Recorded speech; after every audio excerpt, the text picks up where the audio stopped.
Surabaya Mengaji, serial Ramadan.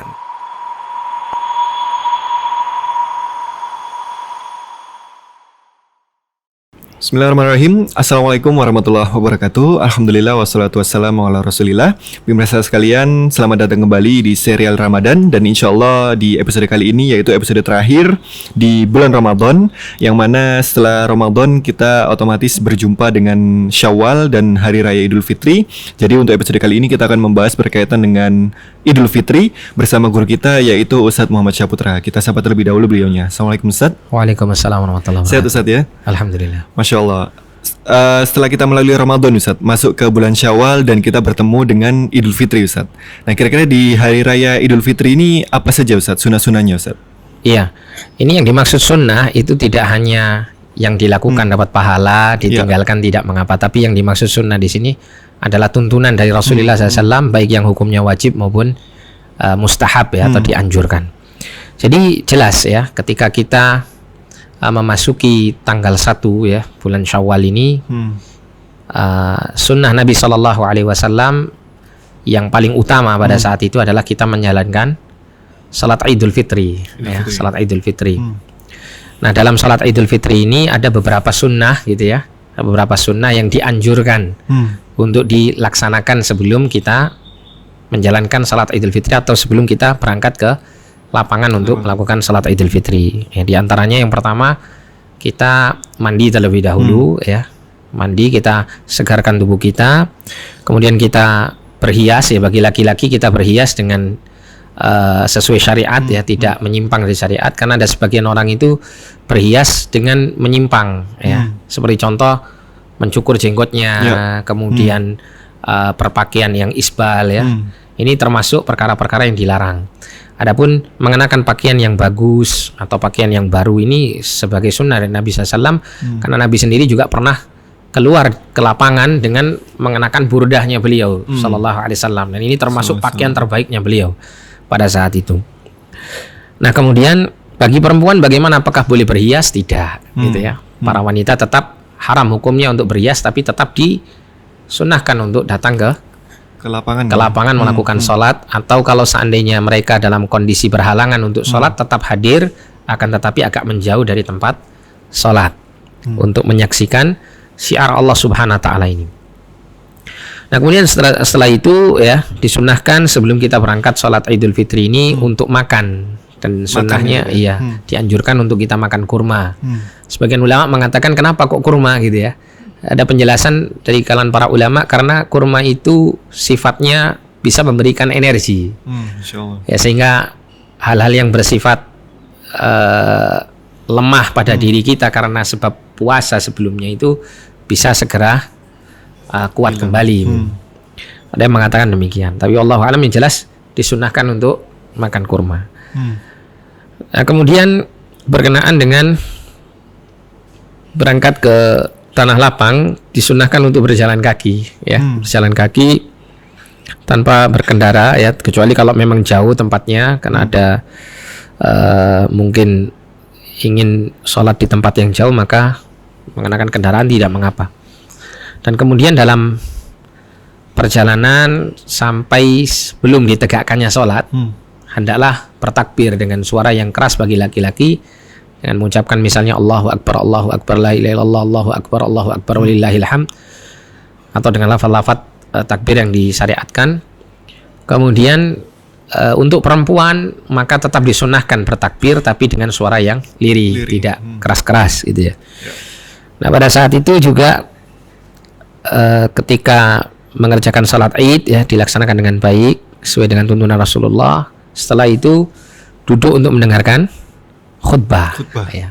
Dan khutbah ini merupakan anjuran untuk duduk dan mendengarkan khutbah, tidak wajib hukumnya, berdasarkan sabda Nabi SAW yang mengatakan inna nakhtubu faman ahabba an yajlisa lil khutbati falyajlis wa man ahabba an yadhhaba falyadhhab. Jadi kami ya berkhutbah, siapa yang ingin untuk mendengarkannya dia duduk, siapa yang tidak menginginkan untuk mendengarkannya maka dia boleh pergi.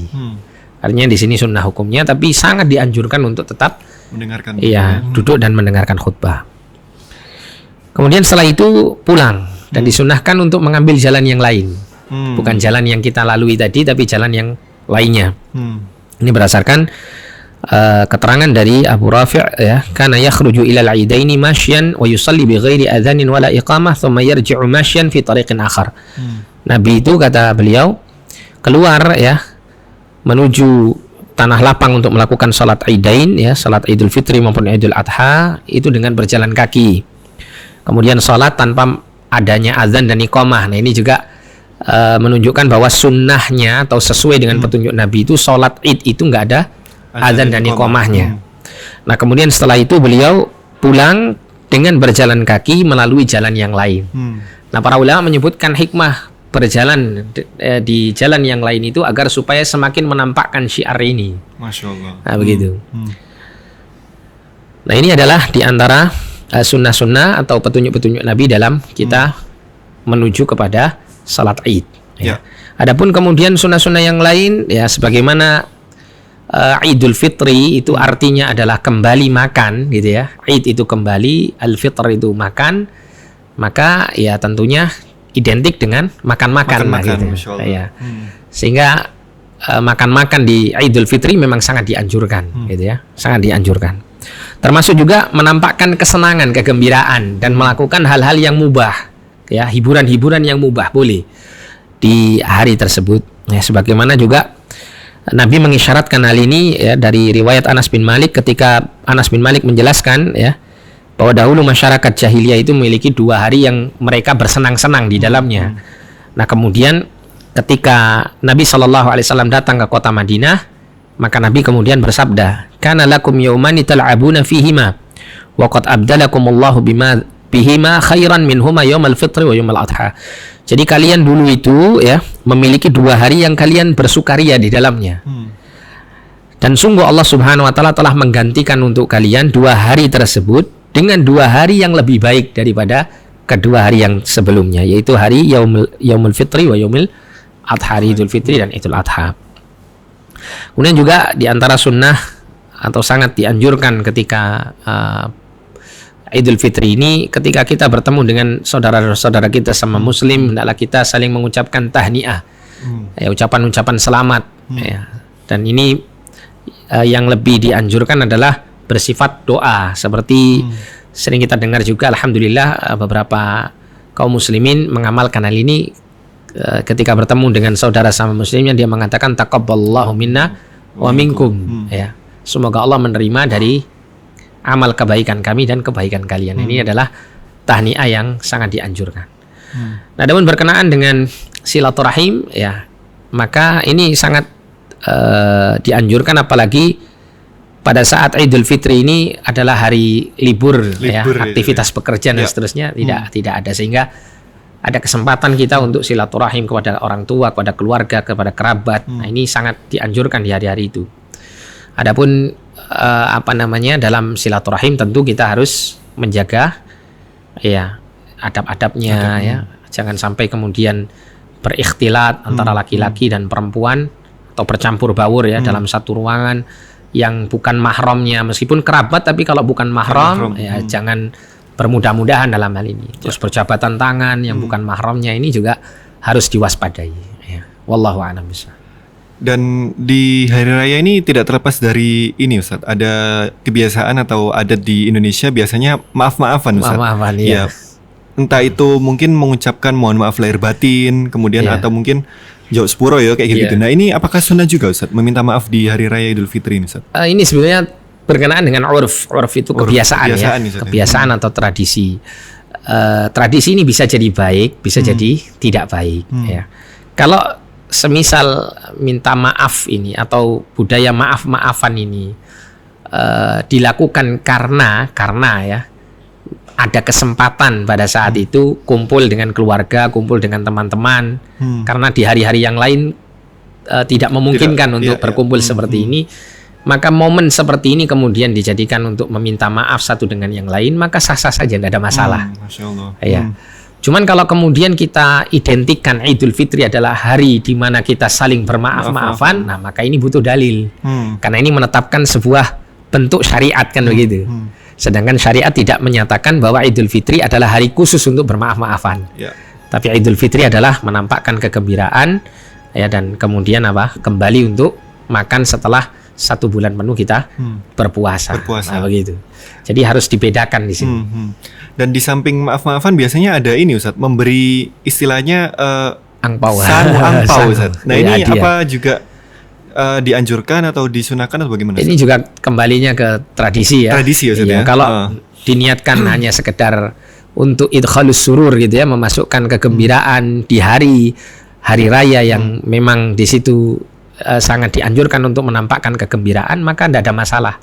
Tapi kalau hal ini kemudian dikhususkan, pokoknya kalau hari raya mesti ada harus ada ngasih duit misal gitu, ngasih angpau. Nah ini tidak ada seperti ini keharusan dalam agama. Tapi untuk mengungkapkan rasa bahagia, gembira itu memang dianjurkan dalam syariat dan tidak ditentukan harus seperti apa bentuknya selama tidak menyelisih syariat gitu. Sehingga tidak ada masalah. Tidak ada masalah jika seperti tadi yang saya sebutkan. Tapi kalau sudah dipastikan atau dinyatakan bahwa ini adalah bagian syariat yang harus dilakukan, maka ini butuh dalil sekali lagi. Ya. Karena dia menjelaskan tentang syariat. Wallahu a'lam. Baik, syukran Ustaz, jazakallahu khair atas pemaparannya. Demikian pemirsa sekalian, alhamdulillah kita sudah di penghujung episode di selama serial Ramadan. Kami mengucapkan jazakumullah khairan kepada pemirsa sekalian yang sudah menyaksikan dari episode pertama di hari pertama bulan Ramadan sampai di penghujung episode ini, dan kami mohon maaf jika ada kesalahan kata. Semoga bisa mengambil faedah dan semoga serial Ramadan ini bisa bermanfaat. Kami ucapkan taqabbalallahu minna wa minkum, selamat Idul Fitri 1442 Hijriah. Semoga kita disampaikan di bulan Ramadan di tahun depan, dan sampai berjumpa di serial Ramadan tahun depan insyaallah. Kita tutup. Wassalamualaikum warahmatullahi wabarakatuh.